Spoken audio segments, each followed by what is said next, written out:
penularannya lebih dari 212 negara di dunia, di mana semua negara melakukan langkah-langkah untuk melakukan containment, itu memberikan dampak kepada sisi sosial ekonomi dan stabilitas keuangan. Yaitu dengan cara containment, apakah melakukan social distancing, apakah dia melakukan lockdown, apakah dia melakukan shutdown terhadap traffic, itu semuanya mempengaruhi berbagai aktivitas masyarakat, baik di bidang sosial, ekonomi, yang kemudian berimbas tentu kepada kinerja dari perekonomian dan kesejahteraan masyarakat. Jadi bagi kita kemudian melihat bagaimana masalah isu kesehatan yang dalam dirinya sendiri juga sangat pelik, masih harus ditambah dengan masalah spillover atau implication-nya terhadap dampak ekonomi yang kemudian menimbulkan komplikasi yang harus kita lihat. Dan keseluruhan itulah yang harus kita terus-menerus lihat. Jadi nggak bisa kita men-separate atau memisahkan masalah COVID dengan masalah sosial dan masalah ekonomi keuangan. Karena semuanya memang saling berkait.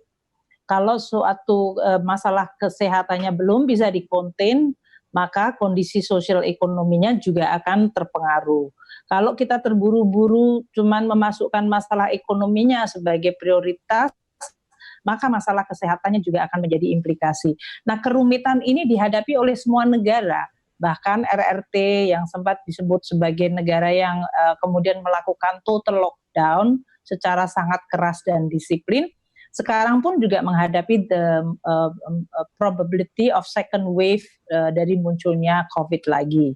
Nah, ini adalah yang menggambarkan betapa komplikasi masalah kesehatan memang menjadi utama. Namun semua policy maker, semua pimpinan negara, semua pimpinan otoritas itu juga menghadapi pressure yang sama kuatnya sekarang, yaitu bahwa masyarakat menjadi unemployed.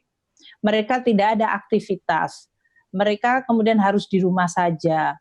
Banyak yang ibu-ibu, kalau saya lihat di YouTube itu, yang kalau di Amerika mereka mengatakan, waduh ternyata susah ya ngurusin anak. Kalau anak sekolah selama ini dia pikir enak banget. Ternyata waktu dia harus ngurusin anak sendiri di rumah, dia udah pusing 7 keliling. Jadi komplikasinya sekarang sudah kemana-mana. Nah, inilah yang kemudian kita perlu untuk lihat, tidak boleh sepotong-sepotong. Di berbagai ekonomi tadi sudah disebutkan oleh Pak Mas Tommy adalah terjadi dampak yang sangat tajam dari kontraksinya.